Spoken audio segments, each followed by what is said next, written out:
வணக்கம். இடிந்த வீடுதான் கடைசி செங்கல். இன்றும் தாத்தா சிரிப்பு. படிக்கும் போதே மனமும் இடிந்து போகிறது. பாழடைந்து இடிந்து கிடப்பவையெல்லாம் வீடுகள் மட்டும்தானா? இல்லை, இல்லை. பலரது கனவுகளும் சிரிப்புகளும் தான். அலைகள் மோதும் கரை, மொழி புரிந்து கவனமாய் மரம். ஆற்றங்கரை ஓரங்களில் ஆற்றினை நோக்கி வளைந்து நெளிந்து சாய்ந்து நிற்கும் மரங்களை பார்த்திருப்போம்.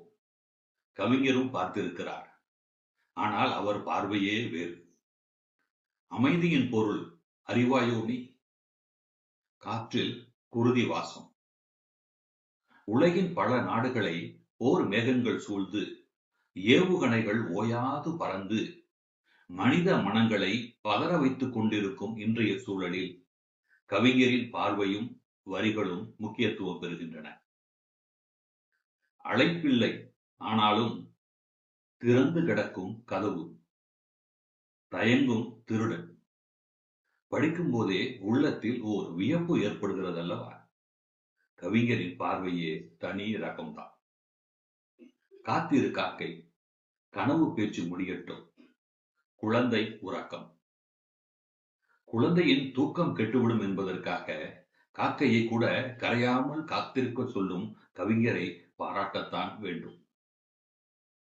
குளிரும் வரை நீ நான் தொடர்ந்து பேசலாமே. கோப்பை தேநீர்.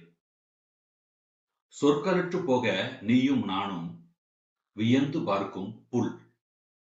படிக்கும் நமக்கு வியப்புதான். நினைக்கும் போதே சொற்கள் காட்சிகளாய் மாறி மனத்திரையில் திரைப்படங்களாய் ஓடுகின்றன. ஹைக்கூ.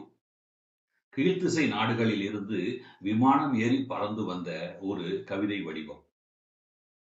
இயற்கையை, பருவ காலங்களை, உயிரினங்களை, வாழ்வியலை படம் பிடித்து காட்டுவதுதான் ஹைக்கூ. 5, 7, 5 என்னும் அசைகளில் 3 வரிகளில் ஓர் இனம் புரியா உணர்வை நமக்குள் கடத்துவதுதான் ஹைக்கூ. இக்கவிதை வடிவத்தை மேலும் மேலும் பட்டை தீட்டிய வரிகளால், வார்த்தைகளால் மேலும் செழுமைப்படுத்தி நமக்கு வழங்கி இருக்கிறார் இந்த கவிஞர். காற்றின் திசை வேறு. சொற்கள் விழுந்து கிடக்கும் புத்தன் மடியில். கூடுதல் கவனம் மின்மினி புல்வெளியில். புத்தன் மௌனம். கொள்ளுதல் அறமன்று. புத்தன் சொற்கள் உனக்குத்தான் பாடகனே. நூல் முழுவதும் ஆங்காங்கே புத்தனை புதிய பார்வையில் நமக்கு அறிமுகப்படுத்திக் கொண்டே செல்கிறார். நூலின் தலைப்பிலும் முகப்பிலும் புத்தனே நமக்கு காட்சி அளிக்கிறார். புத்தனை உரசி செல்லும் சருகுகள். ஹைக்கூ. ஹைக்கூ என்றால் அதன் பொருள் தெரியுமா? அழைத்து செல்லும் வரிகள்.